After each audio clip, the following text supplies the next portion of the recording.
The pint-sized village of Burnmouth sits south of the Scottish borders town of Eyemouth, about 6 miles northwest of Berwick-upon-Tweed.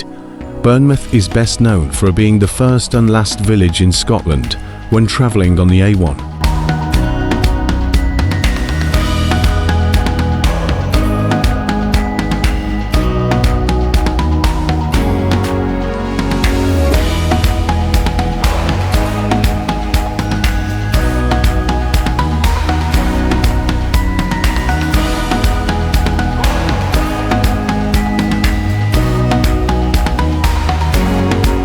The village is split over 2 levels, Upper Burnmouth and Lower Burnmouth.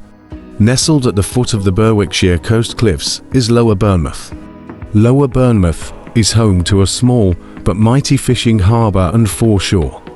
Here you'll also find the hamlets of Partannel, Cowdrate and Ross. Positioned at the top of the cliffs is Upper Burnmouth. This is where you'll find the best views across the glistening waters of Burnmouth Bay.